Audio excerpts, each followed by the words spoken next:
سورہ یاسین کے ساتھ کوئی بھی صحیح حدیث آئی نہیں، لیکن پھر بھی اسے پڑھنا چاہیے، اس کی تفسیر کو، معنی کو سمجھنا چاہیے،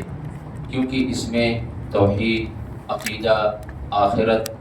اور انسانی عقل اور انسانی وجود سے اس کا تذکرہ موجود ہے کہ تمام انبیاء نے اپنی امت کے لیے کس انداز سے محنت کی ہے۔ جیسا کہ اسی صورت میں یہ ذکر موجود ہے کہ ایک قوم ایسی گزری ہے، ایک بستی، کہ جہاں پر 2 نبی ایک ساتھ تھے، اور پھر اس کے بعد تیسرے نبی کو بھی بھیجا گیا، اور وہاں کے لوگوں نے تینوں نبیوں کا انکار کیا کہ یہ کیسے ہو سکتا ہے کہ جو ہمارے درمیان رہنے والا، ہمارے ہی جیسے بشر انسان، اس کو اللہ نے نبی بنا دیا۔ بس اس میں سے ایک ایسا شخص آیا کہ آج لوگ جو انبیائی مشن ہے جس کو علماء لے کر کے چلے ہیں اور یہ ذمہ داری ادا کر رہے ہیں، بشر انسان ہونے کے ناطے ہر ایک سے غلطیاں ہوتی ہیں، ہر ایک کے اندر خامیاں ہیں، لیکن اس کا یہ ہرگز مطلب نہیں ہے کہ کسی کی کوئی ایک چھوٹی غلطی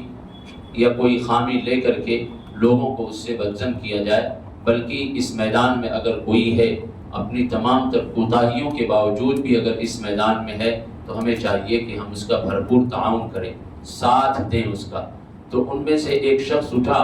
جس کو لوگوں نے قتل کر دیا، اللہ رب العالمین نے اسے جنت میں داخل کیا۔ وہ شخص جنت میں جا کر کے بھی یہ خواہش تمنا کر رہا تھا کہ کاش میری قوم کے لوگ مان جاتے اور میں اپنی قوم کے پاس جاتا، ان کو سمجھاتا کہ میں اس نبی کے کہنے پر جو ایمان لایا، اللہ نے مجھے کیا اس کا صلہ اور بدلہ دیا، اور صلہ بدلہ کیا تھا کہ اللہ نے اس کا داخلہ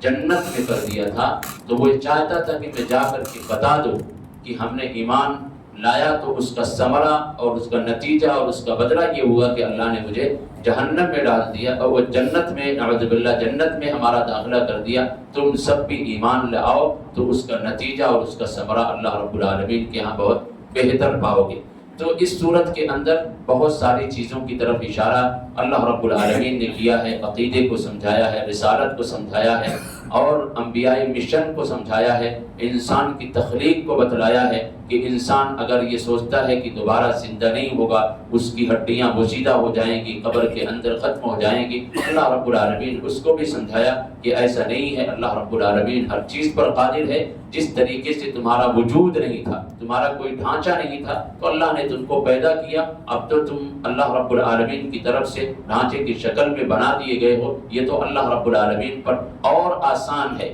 اور چاند ستاروں کا ذکر کیا کہ انسان اس میں غور کرے اور اللہ رب العالمین کی معرفت حاصل کرے۔ یہ سورج، یہ چاند، یہ سب اللہ رب العالمین کے فرما بردار ہیں۔ سورج جب غروب ہوتا ہے تو اللہ رب العالمین کے سامنے سجدہ ریز ہوتا ہے، پھر سے طلوع ہونے کی اجازت مانگتا ہے۔ ایک دن وہ آئے گا کہ جب اس کے طلوع ہونے کی اجازت اس کو اللہ رب العالمین نہیں دے گا تو یہ مغرب ہی کی طرف سے نکلے گا، یہ قیامت کی نشانی ہوگی اور اس وقت قیامت آ جائے گی۔ اس طریقے سے بہت ساری چیزیں اس صورت کے اندر اللہ تبارک و تعالیٰ نے بیان فرمایا ہے۔ پھر اس کے بعد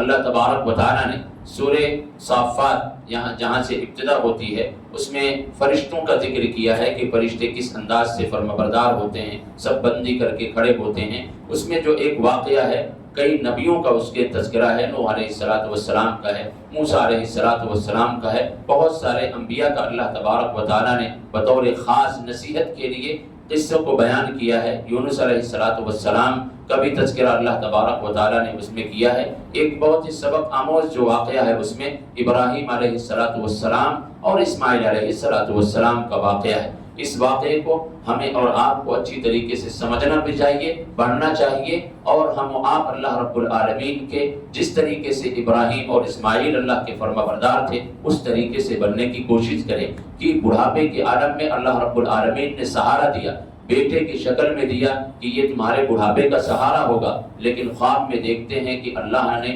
حکم دیا ہے کہ یہ جو بیٹا بڑھاپے کا سہارا ہے، جس کو بطور بیساکھی تمہیں بنا کر کے دیا گیا ہے، اس کو میرے راستے میں تمہیں ذبح کرنا ہوگا۔ انی ارا فی المنام انی اذبحک فانظر ماذا تری، یہ دیکھا اور بیٹے کے سامنے ذکر کیا، کہا کہ بیٹا میں یہ خواب دیکھ رہا ہوں، یہ میں خواب دیکھ رہا ہوں۔ بیٹا بھی دیکھیے کس طریقے سے فرما بردار، کہ جب اس نے یہ سنا کہ یہ اللہ رب العالمین کی طرف سے اللہ یہ حکم دے رہا ہے تو بیٹے نے بھی پرواہ نہ کی، باپ کی محبت کہ باپ ہمارا اکیلا کیسے رہے گا، تنے تنہا رہے گا، اس کے پیچھے کی جو نسلیں ہیں وہ کیسے چلیں گی، تمام چیزوں کو چھوڑ کر کے فوراً جیسے ہی ابراہیم علیہ السلام نے کہا کہ بیٹا میں یہ خواب دیکھ رہا ہوں کہ تمہیں میں ذبح کر رہا ہوں اور یہ اللہ کی طرف سے ہے، تو فوراً بیٹے نے کہا اے ابو جان اگر اللہ رب العالمین کا یہ حکم ہے تو میں تیار ہوں اس کے لیے، ستجدنی انشاءاللہ من الصابرین، مجھے آپ صابرین میں سے پائیں گے، صبر کرنے والوں میں سے پائیں گے، میں اس کے لیے اپنے آپ کو پیش کرتا ہوں، اس کے لیے میں اپنے آپ کو پیش کرتا ہوں۔ والدین بھی دیکھیں کہ کیا یہ قربانی کا جذبہ ہمارے اندر ہے کہ اللہ حکم دیتا ہے کہ اپنی اولاد کو جہنم سے بچاؤ، کیا ہم بچا رہے ہیں؟ ہماری اولاد جہنم کے راستے پر ہے، ہمارے اندر جرأت ہے کہ ہم اپنی اولاد کو روک سکیں، یا یہ کہ اولاد اتنی فرما بردار ہے کہ والدین کہیں کہ بیٹے تمہیں مسجد کی طرف جانا ہے، اذان ہو گئی ہے، ظہر کا وقت، فجر کا وقت یا عصر کا وقت ہو چلا ہے، تمہیں مسجد میں جا کر کے باجماعت نماز پڑھنی ہے۔ کیا اولاد بھی فرما بردار ہیں کہ یہ میرا باپ جو حکم دے رہا ہے یہ اللہ کا حکم ہے اور فرما برداری ہمیں کرنی؟ دونوں طرف اگر ہم دیکھیں تو یہ کہیں نہ کہیں ہمارے اندر کمزوری ہے کہ نہ ہم اس لائق بن سکے ہیں نہ اپنی اولاد کو بنا سکے ہیں۔ ابراہیم علیہ السلام نے تمام چیزوں کو ایک سائڈ رکھ کر کے کہ ہماری زندگی یہ بڑھاپے کے عالم میں ہڈیاں کمزور ہو رہی، کیا کچھ ہونے والا ہے، آج ہم اس لیے اپنی اولاد پر زور نہیں دے پاتے ہیں کہ اولاد ناراض ہو گئی، اولاد ہم سے روٹھ گئی تو ہمارا کیا بنے گا، ہمارا کیا بنے گا، ہماری زندگی کی گاڑی آگے کیسے بڑھے گی؟ بڑھاپے کا عالم ہے، اب تو میں کسی قابل بھی نہیں رہا، اور اولاد بھی اتنے جرأت مند ہیں اور اتنی ہمت، اس میں بہادری اور دلیری آئی ہے جو غلط انداز کی ہے، جو غلط انداز کی ہے وہ بھی ان تمام چیزوں کو ماننے کے لیے تیار نہیں۔ یہ تو اللہ کی عبادت کے تعلق سے، یہ تو اللہ کی عبادت کے تعلق سے، خود اولاد آج اپنے والدین کے فرما بردار نہیں بنے، اللہ کے تو نہیں بنے، والدین کے بھی فرما بردار نہیں بنے، اور والدین کے اندر بھی جرأت ہمت نہیں، بیٹا سو رہا ہے تو ہم اس کو فجر میں اٹھا سکیں، فجر میں اٹھا سکیں، وہ سوئے سوئے جہنم کا ایندھن بن رہا ہے، ہمیں اس کی فکر نہیں ہے، ہمیں اس کی فکر نہیں ہے۔ تو یہ فرما برداری کا جذبہ ہونا چاہیے۔ جب یہ فرما برداری کا جذبہ ہوا، لے گئے اور پھر لٹایا اور ذبح کرنے پر بالکل قریب تھے تو اللہ تبارک و تعالیٰ نے ان کے اس عمل کو قبول کرتے ہوئے جنت سے بیٹے کی شکل میں بھیجا کہ اس کو اب ذبح کیا جائے۔ یہ جب جذبہ ہوگا، یہ جب فرما برداری ہوگی تو پھر آسمان سے، ساتویں آسمان سے مدد آئے گی، اس وقت نصرت آئے گی۔ جب یہ فرما برداری کا ہمارے پاس جذبہ نہیں، حوصلہ نہیں، تو رب کی تائید نہیں حاصل ہو سکتی، رب کی مدد نہیں حاصل ہو سکتی۔ یہ اسی وقت ہوگا جب فرما برداری کا جذبہ جس انداز سے ابراہیم اور اسماعیل کے اندر تھا وہ جذبہ ہم اپنے اندر پیدا کریں گے۔ پھر اس کے بعد اللہ تبارک و تعالیٰ نے، جیسا کہ ہم نے ذکر کیا اور نبیوں کا بھی اس سورت کے اندر اللہ رب العالمین نے ذکر کیا ہے، پھر اسی بارے کے اندر تیسری سورت جو ہے سورہ صاد ہے، جس میں اللہ تبارک و تعالیٰ نے کفار و مشرکین کی جو بدتمیزیاں تھیں صحابہ کرام کے ساتھ، اللہ کے نبی صلی اللہ علیہ وسلم کے ساتھ، اس کا تذکرہ کیا ہے۔ اور پھر ابو طالب جو آپ صلی اللہ علیہ وسلم کے چچا تھے، جن کی بہت تائید اور بہت مدد رہی ہے، ان کے سامنے بھی کفار و مشرکین آئے اور ان سے آ کر کے صلح کرنا چاہتے تھے، کس بات پر کہ یہ اپنی دعوت سے رک جائیں۔ اپنے بھتیجے کو آپ کہیے کہ یہ اپنی دعوت سے رک جائیں، ہم اپنے معبودوں کی عبادت کریں، یہ اپنے معبودوں کی عبادت کریں، لیکن دعوت نہ دیں، دعوت کا کام نہ کریں، یہ اپنی جگہ پر رہیں، ہم اپنی جگہ پر رہتے ہیں۔ کہیں نہ کہیں یہ فکر، یہ سوچ ہمارے درمیان ہے، ہمارے درمیان بھی ہے کہ ہم سنت کی بات نہ کریں، توحید کی بات نہ کریں، اتحاد و اتفاق کی بات کریں، آپ اپنے عقیدے پر رہیں، ہم اپنے عقیدے پر رہیں۔ ایسا ممکن نہیں ہو سکتا، ایسا ہو ہی نہیں سکتا ہے کہ آپ اپنے عقیدے پہ، ہم اپنے عقیدے پہ اور اتحاد قائم ہو جائے، ہو ہی نہیں سکتا، ہو ہی نہیں سکتا۔ اتحاد کا بنیادی جو نقطہ ہے اور بیس اور بنیاد ہے وہ عقیدہ اور سنت ہے،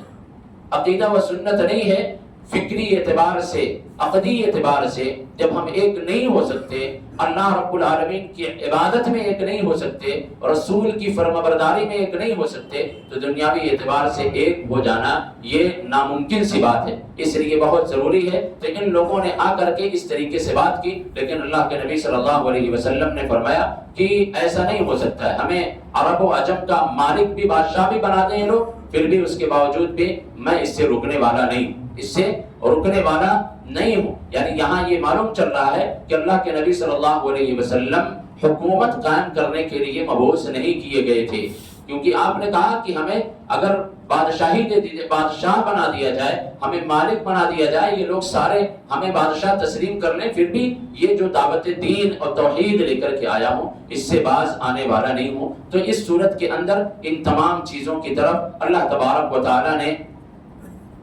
تذکرہ کیا ہے اور روشنی کھینچی ہے، اور ساتھ ہی ساتھ میں داؤد علیہ السلام اور اسی طریقے سے دوسرے انبیاء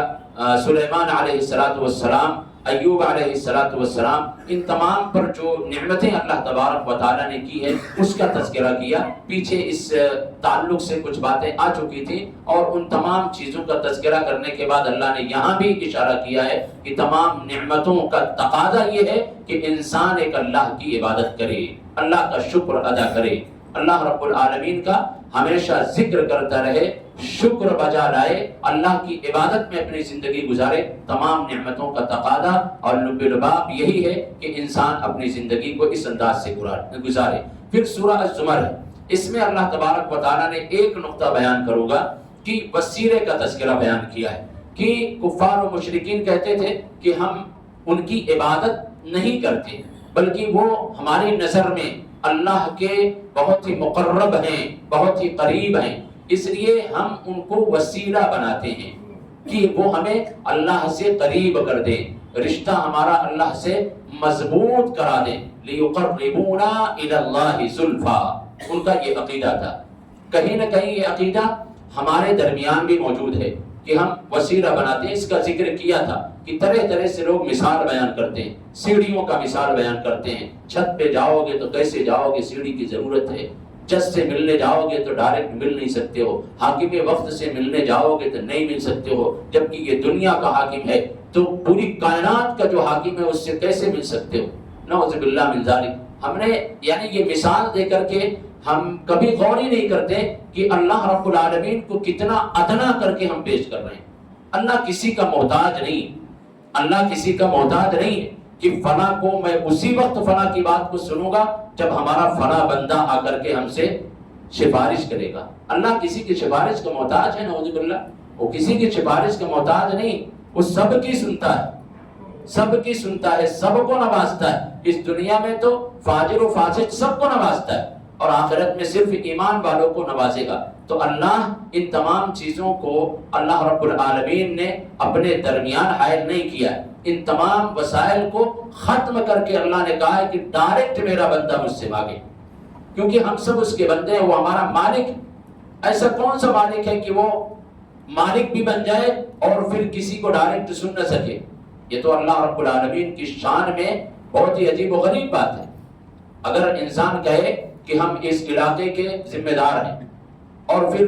غریب آ جائیں تو کہے کہ نہیں تم باہر ابھی کھڑے رہو، ابھی ہمارے دوسرے آئیں گے، ان کی اجازت ہوگی، اس کے بعد سنا جائے گا، تو ایسا ذمہ دار اور ایسا مالک جس کو ہم نے کچھ بنا دیا کچھ عہدے پر، تو پھر وہ اس قابل نہیں ہے، اس قابل نہیں۔ اللہ جب مالک ہے، اللہ رب العالمین پالنہار ہے، خالق ہے، تو وہ سب کی سنتا ہے اور ڈائریکٹ سنتا ہے۔ جب بھی بندہ جائے اس کے سامنے پکارے، اس کی پکار کو سنتا ہے۔ یہ عقیدہ کس کا تھا؟ کفار و مشرکین کا تھا، کہ وہ اپنے بزرگوں کو درمیان میں رکھ کر کے کہتے تھے ہم ان کی عبادت تو نہیں کرتے، بلکہ ہم یہ اللہ کے مقربین ہیں، اللہ کے بہت محبت کرنے والے ہیں، اللہ ان سے محبت کرنے والا ہے، ہم ان کو وسیلہ بنا کر کے اللہ رب العالمین کے قریب ہونا چاہتے ہیں۔ تو اللہ رب العالمین نے اس کا انکار کیا کہ نہیں، بندہ مجھ سے ڈائریکٹ مانگے۔ پھر اس کے بعد اللہ تبارک و تعالیٰ نے بہت ساری چیزوں کا تذکرہ کیا، ہجرت کا حکم دیا ہے، عقل مندوں کی صفات کیا ہوتی ہے اس کا ذکر کیا، اور ظاہر سی بات ہے عقل مندوں کی ہم نے کل بھی ذکر کیا تھا کہ سب سے بڑا عقل مند انسان وہی ہے کہ جو اللہ ہی کے سامنے جھکتا ہو، اپنی جیسی مخلوق کے سامنے وہ نہ جھکنے والا ہو۔ سب سے عقل مند وہی ہے کہ جو اپنے خالق کو سمجھ جائے، اپنے رب کو جان جائے کہ یہ میرا رب ہے، جھکنا اسی کے سامنے، مانگنا اسی سے ہے، توکل اور بھروسہ اور امید اسی سے کرنا ہے، وہی سب سے بڑا عقل مند انسان ہے، سب سے بڑا انسان ہے، کیونکہ اس نے حقیقی رب کو پہچان لیا، حقیقی معبود کو پہچان لیا۔ اللہ رب العالمین سے دعا ہے کہ اللہ تبارک و تعالی ہم تمام کو صحیح دین کے مطابق زندگی گزارنے کی توفیق عطا فرمائے۔ سبحانک اللہم و بحمدک، اشہد ان لا الہ الا انت، استغفرک و اتوب الیک۔